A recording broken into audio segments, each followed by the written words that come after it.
Network Entertainment.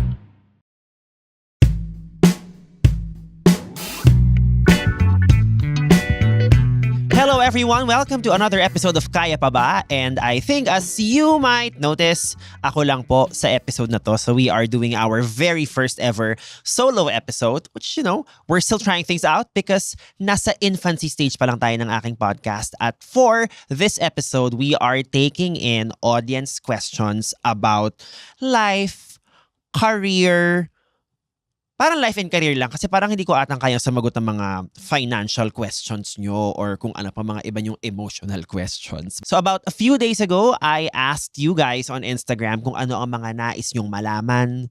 Meron kayong gustong i-consult sa akin dahil ako ay isang frustrated guidance counselor, frustrated HR manager. So eto, tayo ay sumagot ng mga tanong for this episode. So let's get to it. The first question comes from Cheesecake. Sabi niya, how to know when to quit. Let that marinate. How to know when to quit. I mean, I would assume you are talking about quitting your job because I think, dun lang naman ako, I think, medyo merong credibility to answer your question. But yeah, so, how do you know when to quit? You just know. Ang hirap. Pumunta kayo dito sa akin for vague answers.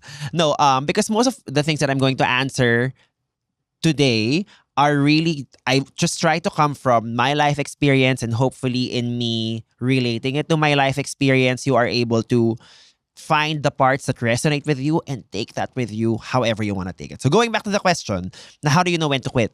I knew when to resign from jobs and like move on to the next one. I guess ang lagi kong North Star is really the learning of it all. Am I still learning anything from the role, from the job, from the organization? And I think I've always just used that as a litmus test, as a North Star, as a signal, as a barometer. Basta kayo na bahala kung anong figure of speech or anumang imagery ang gusto nyong gamitin. Like for example, when I was a junior account manager sa isang advertising agency, before I decided to, resign and move on to another agency, ang mga inassess ko was, anong klaseng accounts ba yung mga hinahandle ko at that moment? Puro na lang ba to mga TV commercial? Wala na ba ako ibang natututunan? So that's usually something up until this day actually, something I still use. Like, am I still learning something? So that's when I knew when to quit. Fast forward to, I guess, my last corporate stint. I was a general manager at an advertising agency. And I pretty much still asked myself the same question. Like, am I still learning anything? And at that moment, of course, coupled with fatigue and some burnout, because this was back in 2020, wala na akong natututunan, or maybe because pagod na yung muscle ko that I use para matuto. So I knew I had to kind of take a break. So that's when I knew that I had to quit. Na parang wala na ako natututunan. Parang I'm dragging myself to work already. Because it's usually the excitement of learning something new that really gets me going. So that's something that worked for me. It might work for you, but try to just assess what are some of the things that you hold very important to keep you motivated. Ang ating next question is also somewhat related to that. It's when did you realize that you had enough of corporate life? So, related nga sa aking last answer kanina. So, again, for the people who are new to the pod or are not quite familiar with my life story. So, bago po ako naging komedyante, na podcaster, entertainer, professional, baklang papansin na nasa harap nyo ngayon, I was in advertising for about 9 years plus like 2-3 years of like freelancing as a digital marketer. So I did a lot of that. So kumbaga, yung years ko trying to pursue a career in entertainment, kaunti pa lang siya compared to like the many years na ginugol ko in corporate. So, yeah, so I knew I had to leave corporate because yun nga, sabi ko sa sagot ko kanina, the pandemic was a big wormhole. That time, I think I was just in the industry already for close to a decade. I haven't really taken like a break or a sabbatical in the sense na sa mga previous employers ko, I would resign on a Friday and I would start the next job on a Monday. So dire-diretso na ganon for like 9 years nga. So the timing was perfect in terms of like I needed rest. as in immediate rest because I was burned out from, all the OT and the demands of being in advertising and the demands of management. So because, I was heading a team, the need for an immediate rest and the need for like a longer break was very, very, very important already. Having said that, nung nag-resign rin naman ako from corporate, I was already doing like improv as a hobby for about 3 years noon. I already pursued stand-up at that time. So I already had parang hobbies in place na parang I knew I could pursue. Not so much parang having a goal of I'm gonna turn it into a profession. But kumbaga, meron nang sasalo sa akin to just, reinvigorate the senses, get the creative juices flowing again. So that's when I knew na parang, okay, baka kaya naman mag-break muna. So, ayun. And I guess if we really want to be parang dramatic about it, not naman to, glamorize trauma or anything, but another signal na I knew I had to just resign or take a break ASAP. Umabot na po ako sa point na nung nasa corporate ako, I think this was maybe July or August of 2020, nagigising na ako in the middle of the night.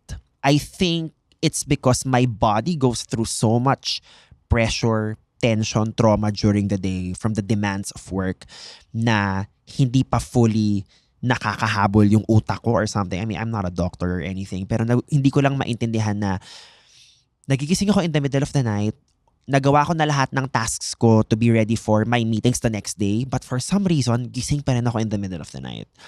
And I took that as a signal or parang I tried to listen to my body na parang what is my body trying to tell me at this very moment? And, trying to use that data point to better understand what I needed eventually led me to resign, take a break, and shift careers because without that, I wouldn't be here and you wouldn't be here listening to my trauma. There.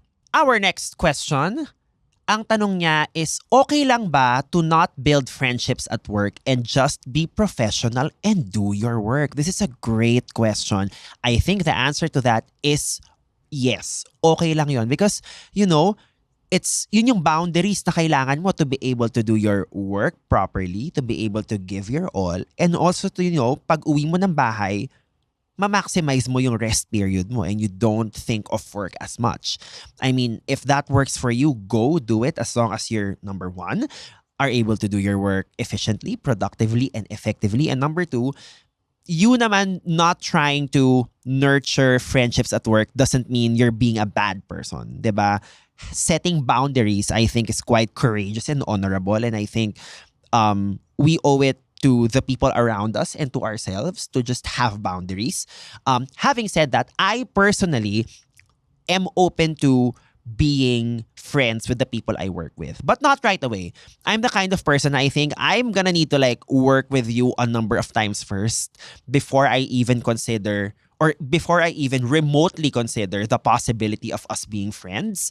And I think both approaches are valid because then I guess especially now that I am in the creative field, a big part of creative collaborations is really, trying to be in sync and trying to be in the same wavelength or frequency. And maybe with that comes the possibility of you cultivating a friendship with your collaborators. So I am open to it, but I guess I'm not open to it right away. I kind of want to ease my way into it, earn kind of the right to be able to call that collaborator my friend.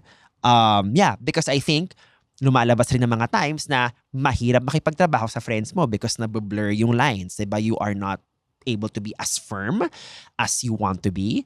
Some people might also abuse you extending yourself because you decided to be friends with a workmate. So what I'm trying to say is I think both approaches are valid. Whatever works for you, as long as you are still respectful, you are still kind, and you are being fair, I think you're good to go. Our next question is from Jones Cone.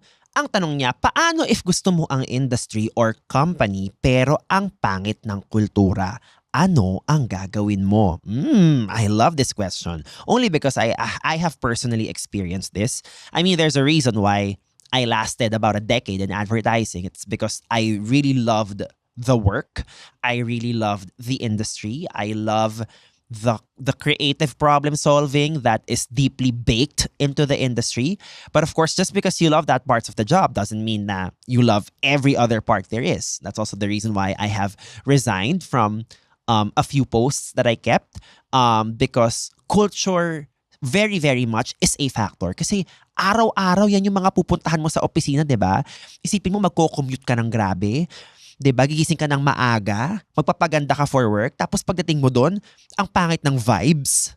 Di ba? Or like, it's a toxic work culture. You wanna go to a workplace that makes you want to work. I think it is as simple as that. And if you think the culture is not aligned with yours, or it doesn't help you want to work or want to do great work, then I think it's something you are gonna have to consider. And I think that's perfectly okay.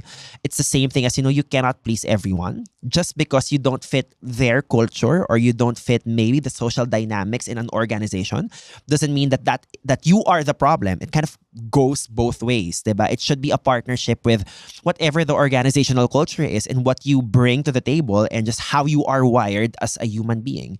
So I think that's perfectly okay, so that you like the work but not the culture, and that you can still be in the same industry but in a different organization. So I think that's perfectly okay. Now, our next question is from Raven PH112. Advice to people stuck in jobs they currently hate and want to break through into performing arts. Again, I love this question because pinaka backstory. So bago ako gumraduate ng college, I kind of had this dream, and I kind of still have it, that I really want to be an entertainer. I want to perform. But it's something that I kind of had to move to the side a bit because, marami tayong bills na kailangan bayaran. Kailangan rin nating matuto ng ibang mga life skills. And I think that's where me and the advertising industry kind of met. Even though sa dami ng inoti ko sa advertising, sa dami ng iniyak, tinawa, sinigaw, kalokahan, kaugaan na na-experience ko sa advertising, I've always kept my dream of wanting to be on stage like very, very close to me. There were a number of times na I would try to go to an audition, tatakas ako sa work, and then literally nandun ako sa venue ng audition and I would chicken out. Gets you ba yun? Tatakos ako sa work, pupunta ako sa audition. Pagdating ko sa audition place, hindi ko itutuloy kasi grabe yung inner saboteur ko. Parang sinasabi niya, wag mo nang gawin yan, boss. I-give up mo na yung dream mo of being creative, of being able to perform. Just stay in your lane. Hindi ka pa like, mag-audition ka tapos marireject ka. Meron ka namang trabahong komportable ka. Bakit mo pa isa-subject yung sarili mo sa pain and sa hurt? So these are the kinds of conversation or the kinds of messages that I would kind of tell myself during that time. But as an Aries, na panganay na bading, matigas ang ulo ko. So I never really gave up on that dream. It took a while. It really took a while because it took 9-11 years before I decided to we're going to pursue that dream. But I have always kept it. So I guess what I have to say to that is, you don't always have to take such a big risk in order to make that transition. What am I trying to say here? It's not a matter of you decide to resign from your job and decide na bukas magpa-perform na lang ako, magiging komedyante na lang ako, magiging singer na lang ako, magiging theater actor na lang ako. I mean, I'm not saying that's not gonna work. I'm saying there are maybe more sane, or there might be gentler ways for you to approach it, which I think more or less is the approach I took. So 7 years into working in advertising, I started taking up improv classes. Nagtatrabaho pa ako nun. So it was a hobby that I committed to nung weekends. And then, nung natuto na ako, na-build na yung confidence ko sa pag-perform, and more or less, nagkakaroon ako ng idea of like what my brand might be like if ever I do decide to pursue that dream of performing one day. And then, luckily, when dumating na yung pandemic and it was time for me to resign, I already had formal improv training and maybe 2 to 3 years experience of performing improv as a hobby. Kaya nung kinailangan na mag-resign na ako from corporate, it was an informed decision. It was a calculated risk because alam ko na kung ano yung meron ako. You get what I'm saying? Kumbaga, pwede mo pa rin namang i-develop yung passion, yung talent, yung skill mo to perform or whatever it is you want to pursue. Like, baka eventually gusto mo maging gardener or gusto mo maging architect. Parang, hindi naman siya binary choice of parang, is it the performing or or yung corporate? Pwede mo na siyang pagsabayin at your own pace. I think ultimately that helped me because when I took that risk of like resigning from my job and deciding to, be a clown and a professional papansin, I didn't feel like I was risking a lot. It felt like a natural progression na parang, oh, I think this is the next stage of my life that I need to just embrace. And it became more exciting. It became more intentional because I didn't have to burden my dream of single-handedly giving me purpose and joy. If that makes any sense. I mean, kayo na bahala how you wanna make sense of all that. But that's what I went through. Hope it resonates with you. Next question. Tracy Arpenalo asks, what are your survival tips for the overworked and underpaid employees? Okay, this is very hard. Okay? Being overworked and underpaid is, I think, something most employees go through. I think it's only a matter of how soon will you be able to parang get out of that really, really weird rut. What worked for me, because I think yun lang naman yung kaya kong sagutin, what worked for me was, nag-resign ako. Pero syempre, tina-timing ko ng maayos yung resignation ko. Hindi naman porket hindi ako na-promote after like 8 months of being there, mag-resign na ako. Kasi at the end of the day, kailangan ko pa rin gawa ng magandang kwento yung resume ko dun sa next job interview ko. 'Di ba? Of course, resigning is definitely one option. 'Di ba? Number 2, if you don't have the courage or you're not in that right or you're not in the right headspace yet to resign, this might be a little cliche, but pursue a hobby. Pursue a hobby because that way you get to find joy and excitement outside work, and that work just becomes work.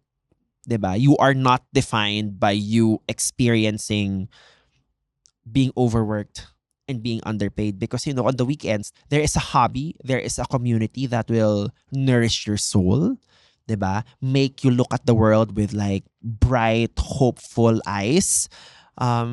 So that's also another tip. But that's gotta be hard to be overworked and underpaid. You can always talk to your manager. Of course, that's also another valid approach, 'di ba? Baka naman na pwede mong ma-request sa boss mo na i-promote ka na or bigyan ka na ng salary increase. But as someone who has been on both sides of asking for a promotion or being asked like a salary increase, there are bigger powers that kind of inform that action that it might not happen right away. So, ayun. Sana may nakuha ka dun. Next question from Hello Dadasor. Any office politics or power tripping by bosses experiences? I have a few, and I guess I'm going to share one of them now. One of the most memorable, of course for all the wrong reasons, and most painful things I've ever had to go through in corporate was there was this time that I was newly hired sa isang organization. Nag-start ako sa work. Binigay sa akin ang aking goals for the next 3 months kung saan ako ipapako come evaluation time para lang klaro yung expectations. So, 3 months sa job, na-meet ko lahat with flying colors. I mean, if I can just like toot my own horn, with flying colors. And then, during my 3-month evaluation talk, that meeting that you have, merong hinabol na KPI yung boss ko all of a sudden. Nung 3rd month na basically sinabi niya, Boss, i-extend ko yung probationary period mo to 1 more month kasi meron pa akong kailangang hanapin sa'yo. I mean, I was really offended because bakit ngayon mo lang hinihingi yan? Sana hiningi mo yan noon pa. I guess kaya ako nabwisit is because dahil alam niyang, I was a valuable member. I was able to meet the requirements with flying colors. Parang sabi niya, actually baka kaya mo pa, may igagaling ka pa eh. Parang I just felt very used. Kasi I would have really appreciated transparency simula pa lang, 'di ba? If you're asking 11 things from me, ask all 11 things sa start pa lang ng engagement. Don't ask for the 11th thing. Hindi yung bibigyan mo muna ako ng 10 tapos may pahabol ka. Wala lang. I felt na parang medyo dinugas ako dun. I guess the right term is nakupalan ako sa kanya. But, that time I had no choice but to say yes to it because dinanggel niya sa akin na saka ka lang mariregular if you meet this additional requirement. I guess the reason I would say that counts as like power tripping because my superior basically said, alam mo, hindi pa ako happy. Isa pa nga. Tapos, baka saka lang ako maging happy. Ayun. I might have overreacted. I might have been oversensitive at that time, but I felt a little used. That's why. And I guess I'm entitled to my own feelings. But that's a thing of the past. Diba? So, binuo niya naman ako. Kahit pa paano may mga natutunan naman ako. So, mas patinik na ako ngayon kung feeling ko medyo may kupal tendencies ang isang tao. But yeah. Ang ating sunod na question is from Paolo Francisco. Ang tanong niya, what is the first thing you tell yourself or think of when you start your workday? And with that, what is the last thing at the end of the day? Okay, the first thing I tell myself, I think, trying to just examine my train of thought pagkagising ko is that, okay, kaya ko to today. I don't know why, but yun yung nag-resonate sa akin. I think, pagkagising ko, sinasabi ko, okay, kaya ko to today. Kasi dahil pinila ko na yung mga tasks sa utak ko the night before, pagkagising ko, parang ready to attack na ako. So parang ako, okay, kaya ko to today. And wala. You just have to be your biggest cheerleader. So I think that's definitely what I tell myself. The last thing I tell myself at the end of the day, or the last thought that I have, I think is really thank you for this life. I thank the universe that I get to just sleep in a comfortable bed. Katabi ko yung love of my life. Makakatulog ako katabi this person whom I really, really trust. And that I am in my safe space. And that I get to conquer another day tomorrow. Hopefully, magising ako at hindi ako bangungutin. But more or less, that's really the thought. I just thank the universe that, oh, what a day. To just I was able to make that day count. Maraming salamat, universe. Tomorrow, we're gonna slay again. So, yeah, I think that's basically what happens in my head. Okay, ang next question natin, and we're gonna slowly start shifting into maybe non-corporate things. Ang tanong sa akin is, sabi ni Raven din, how did you know that stand-up comedy is your passion and career? Now, this is a great question. Sabi ko nga kanina, I have always wanted to perform. But I think, lately ko lang din na-realize na meron akong, a more mature or a stronger muscle for comedy or making people laugh. And looking back at my life, it made a lot of sense in the sense na I have consumed a lot of just comedy content in my life. I love Saturday Night Live. Tina Fey is like my all-time idol. I would always watch stand-up shows whenever I would take trips abroad. So parang comedy or making people laugh has always been like a big part of my life. And that, I guess, when I decided to pursue comedy, I pursued it during a time wherein I felt like I had enough of an education from life to maybe try it out and see how things work out for me. But at the same time, I just love making people laugh, making people smile. As someone na, class clown nung high school, as somebody who used laughter to kind of get through the next hour or get through the next day during very dark points or dark times in my life. Comedy, I have a very, very special relationship with comedy, and knowing that I can pursue it, I just ran with it and decided to stick with it, and now I am having the time of my life doing maybe 2 to 4 shows a week. Dati pinapangarap ko lang, nung corporate ako, sabi ko, Lord, universe, makapag-perform lang ako ng once to twice a year. Masayang-masaya na ako. But now, I guess, I really grabbed life by the balls. And now I find myself performing 3 to 4 times, 2 to 5 times in a week going on stage. And incredibly grateful. But also incredibly proud of myself because hindi ko tinantanan yung pangarap ko at tinrabaho ko siya. And now, we're here. Our next question is from It's Me, Catherine XD. Ang kanyang tanong ay how to be a great and professional host po. Any advice or tips po ba? First of all, I would think na dahil yun ang tanong mo, you think I am great and I am professional. Okay, this is a great question.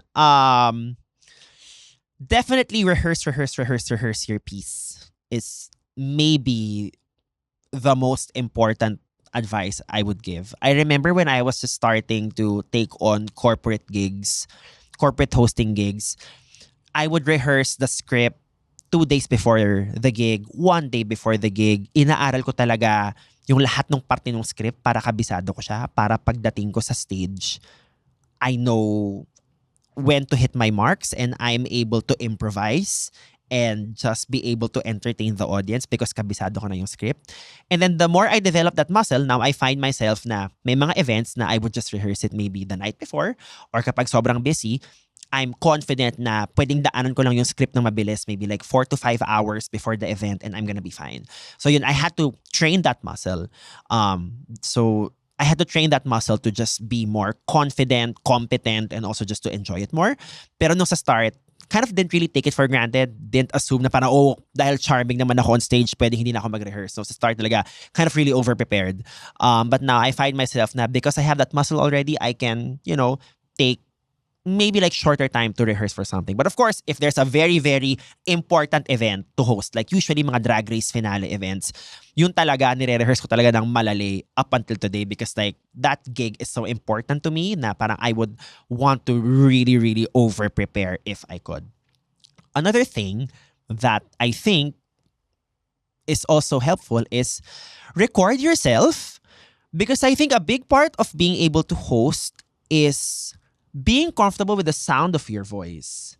Like, not just yung actual sound of it, but yung intonation mo, the rise and fall of things. Ano yung mga vowels na sinasabi mo na maganda pakinggan? 'Di ba? So the sooner you get used to the sound of your voice, the sooner you will be one with your instrument. Because I think as a host, your instrument is your voice. Well, instruments, your voice, your body, and your mind. But I think the sooner you are comfortable with the sound of your voice, the more you can find your brand of hosting. And I guess as a follow-up detail, a lot of people always ask me, especially when I go on like TikTok lives, like how I got started as a professional host. So what I did was, nag-organize ako ng sarili kong events. The Drag Race viewing parties ni Becca and Men to sort of pilot/incubate my hosting and to also get like an actual education on how to host by actually like staging small events. Why did I do that? I mean, I've always known that I could be a good host, maybe even like a great host, but I didn't know kung saan ako magsisimula. I mean, yes, I could take workshops that would definitely help, but ultimately, ano yung makakatulong makakuha sa akin ng gigs? And that's when that was one of the reasons why I started Becca and Men, because if I hosted yung mga viewing parties na yon, I will be able to build my own portfolio. And because the viewing parties are quite frequent and consistent, hindi mabe-brainwash, mai-inform yung audience ko of mga advertising agency practitioners, mga clients na, hosting is something Baus does. It's not just creating content. So what I'm trying to say here is that whether you want to start as a host or you want to pursue a hobby you've always wanted to pursue, you might have to self-produce the opportunity or produce the opportunity for you first. Because again, the universe naman, hindi naman yan kakatok sa bahay mo na parang, hello, balita namin, meron daw dito nakatirang Baus Rufo na bakla na magaling mag-host. That never happens. So, we live in the age of social media where you kind of really have to self-promote to get noticed. And with that, you might also have to produce the opportunities for yourself first before other people come around to it or before other people start seeing you in that light. Ang ating next question is, if there's a chance na magkaroon ka ng ability na bumalik sa past, would you do it po ba and why? This is gonna be so cliche, but because you asked me this question na ako ay 33 years old na, I guess ang sagot ko is I wouldn't change anything because, I'm pursuing a creative career in my early 30s after a lot of life experience.